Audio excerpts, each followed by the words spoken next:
Hello and welcome to the first new edition of Top Dice. I'm Adrian and I'm one of your hosts. And we've also got Alan, who'll also be one of the other regular hosts that you'll actually sort of see here. Hi, Alan. Do you want to Hello, say a bit everybody. about yourself? Yes, I will say a bit. I'm been a gamer, mostly role play, but a lot of board games. Been a gamer for over 40 years now. I'm a writer. I have a setting for Savage Worlds published and out there, and I'm also the sales manager for GMS Hobby Game Logistics. We're a distribution and also a gaming retailer or online retailer, but we do shows and things like that as well. That's absolutely great. Well, what I'll do, I'll put your details as well for any other retailers that want to sort of get in touch actually in there so they can reach out to you and get something there. Right. Well, in this new format, we're going to start off with a bit of news to begin with.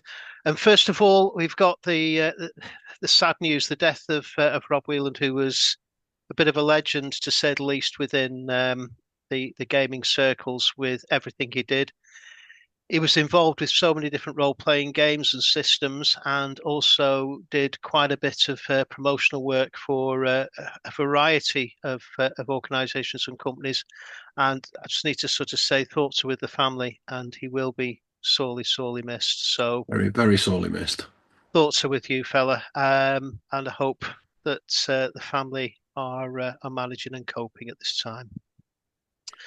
Right, on to some different news. Announced hot off the presses, Warhammer Fantasy Role-Playing Games fifth edition. So we've had Cubicle 7th with the fourth edition, and they've been running that quite nicely. Come out with some amazing products, and now they've just announced a fifth edition of their main game.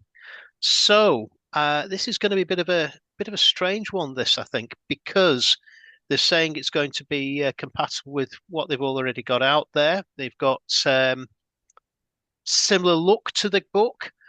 It's still, we need to know quite a bit more about it, but that really is quite odd. But Warhammer, Alan, that's just a legendary game system. Yeah, who hasn't had a go at Warhammer in one way, shape, or form? Exactly. The I've IP I've is still that good. got most of the first edition stuff on my shelf. And that's amazing addition. That I really like second. I must admit, I played a lot of first. I played quite a lot of second. We tried third. It wasn't really our bag, but I could see where they were going with it, and it was certainly a different take, combining the board game format with role playing game. And Fantasy Flight, who released that, they did give it a full good go, but then after a bit of a hiatus, it moved through to Cubicle 7. And we are where we're now with goodness knows how many different source books, adventures, etc. that's going around. And also the art is just absolutely amazing. So It's I'm always looking been forward to, amazing. yeah. Yeah, Well, John Blanche in the back in the day was oh, good amazing. grief. Well, just it's just legendary, absolutely legendary. But Mm. as we hear more about this, then we'll come and revisit that. So that's one there. What Educate about me. The go on? third edition of Warhammer Fantasy Roleplay, with the, as you said, it was more kind of board gamey. Was that brought out at the same kind of time as fourth edition D&D? It was Did they it, coincide? it was roughly about, yeah. It was a very interesting take on things. Unfortunately, I ended up losing two or three chits from it, and it really caused some issues with it when we did try to have a game of it.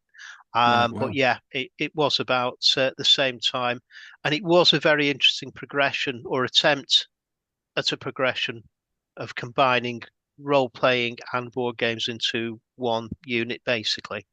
Hmm. But yeah, Yeah. unfortunately it wasn't a hit. The artwork was amazing, the actual background lore was amazing, but the rules really, really struggled because of the complexity and also the fiddliness of it. But you know what? We've got fifth edition on the horizon, so I'm looking forward to seeing that. Yeah. Looking forward to And seeing it. more Warhammer, please. Thank you very much. Um, and I believe you've got a couple of new things on your agenda, bits of news that you can tell us about. Yeah. So a couple of things. Found out today, Pinnacle. have launched a Backerkit campaign for the next conversion, if you like, for a Pathfinder adventure path into Pathfinder for Savage Worlds, and that is it's called Carrion Crown, which is a bit of a kind of fantasy horror kind of idea, and it's one of the well, it's regarded as a classic adventure path in Pathfinder circles, and it's now getting the Savage Worlds treatment Brilliant. to bring that up to carry on supporting the Pathfinder for Savage Worlds line, which I know on a personal and business level that Pinnacle are very, very keen on doing. So yeah, bring that on. It's got a Pathfinder for Savage Worlds has got a great fan base. It's great that those guys are going to get more and more material. Um, Basically, with that and one, I know the actual adventures. I did actually end up playing a couple of them at a shop here right. in Liverpool, and yeah, very atmospheric and really good storyline. Not going to say too much about it, but I think the clue's in the title really there, isn't it? hmm Yeah, yeah. And I think very the apt good for thing about Halloween. those is that it's like the Rise of the Rune Lords and Curse of the Crimson Throne ones that are out for Pathfinder for Savage Worlds. If you're if you play on a weekly basis, you've got about a year to 18 months worth of play in those sets. It's huge scope of the things and value for money as well, I think, in all of them. So yeah, great, The bring it on. the boxes that you get are absolutely ram-packed full when you get Yeah. that box. hmm They actually weigh kilos, don't they? Oh It's yes. not a couple of pound. It literally is kilos in weights that Yeah. those things weigh, and the value for money in there, as you sort of said, for gameplay, spot on. Yeah. Um, Yeah. any other news at all? And then, a bit of an exciting one, if you like. A new game shop opened in Manchester. Oh, A guy that I know, Josh Wakerley, owns Hive Mind Games, who produce a really interesting card game called Brother Y.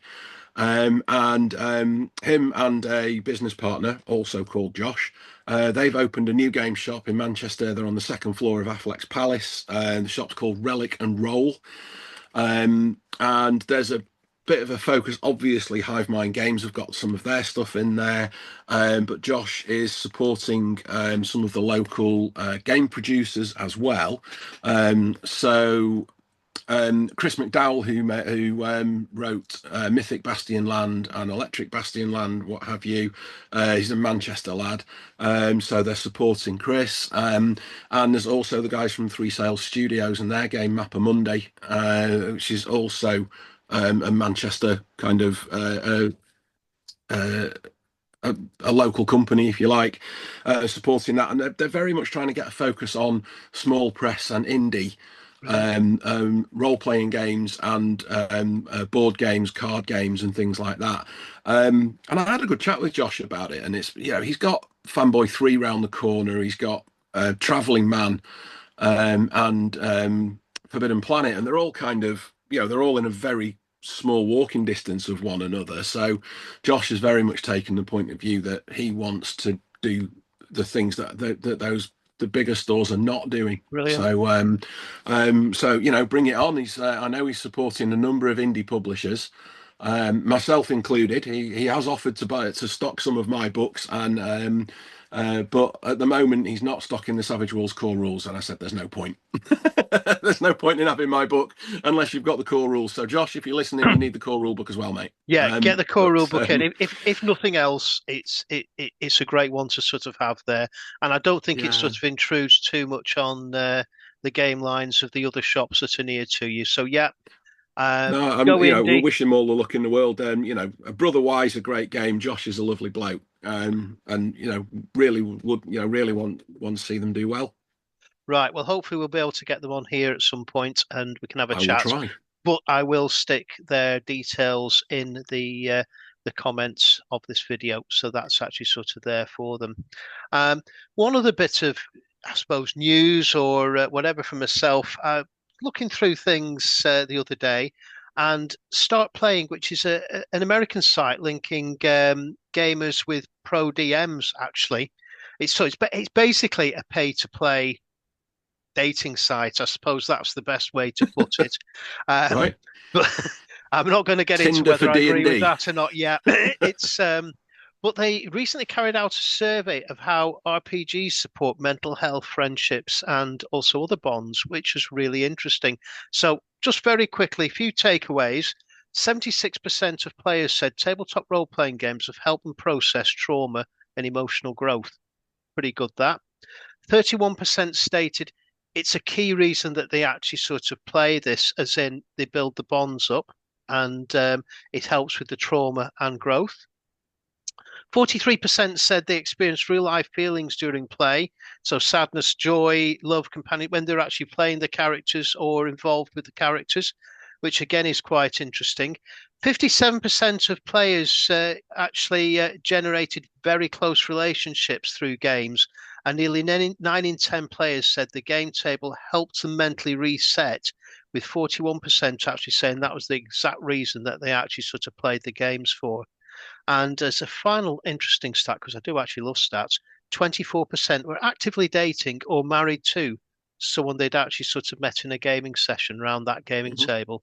So Yeah. there we go. Yeah, I know quite a few couples who have met through gaming, Yeah, and some of my oldest friends. I was out for lunch one day last week with a guy that I've known over 40 years, because we played. I think the first game we played was it would have either been Palladium Fantasy or Games Workshop Judge Dredd. Yeah, one of those. I was going to But say, yeah, how some romantic of can my you get? longest. There you go. That's Well, Tom, if you're listening, I love you, but no, there's no romance, dude. No. no, no, that's it. It's you are the law, and that is it. Yeah, absolutely. Right. Okay. Well, what Yes. we'll do, we'll actually move on. I believe you have some new products as well, Alan, that's Yeah, so available. What have you got? What's here? What couple we of got? things to talk about this week. I mean, there's new stuff coming along all the Yeah. time. There's one that is new to the UK, really, and this is a bit of a GMS thing, if you like, but we do a lot of work with Troll Lord Games, and Castles and Crusades, and their starter set has been out for a couple of months in the US, and we've finally got a shipment of those. So we're going to be getting those out to shops. If you're running a shop and you're interested, let me know. But yeah, it's taken us a few months to actually get them over here, but they landed a couple of days ago. So Fantastic. we're really really chuffed about that. New releases on the cards. Free League. Obviously, there's a massive release coming along towards the end of November. Hopefully in time for Dragon Meet, is Alien Evolved. There's a big release, but the more recent one is next week sees the release of a couple of new Vaesen titles. I hope I'm pronouncing that correctly, Vaesen. Sounds right. Um, the interesting thing, the real interesting one for me, again, is a starter set. I mean, they're always popular, certainly popular this time of year, but the Vaesen starter set is £24. And it's a box set, condensed rules, introductory adventure, a codex, so they call it the Codex Occultum. So, a bit of the lore and what have you of the game. Sorry, my face kind of lit up and went away again then. Pre-gens, maps and handouts, and a set of custom dice and what have you, all in that set. And 24 quid. And it's Wow. available as of Bargain. next Tuesday, at all good local game stores, and some rubbish ones as well. Yep. Um, and then there's also same day there's Mythic Carpathia, which is a source book, and that's focused on Central and Eastern European folklore. Obviously, your vampires and your things like that, and that's a lot of folklore stuff from that part of the world. 3 complete adventures as well. Looks like it's going to be a really good book. And then there's new dice and a new GM screen coming out for Vaesen. And like I said, that's all next week.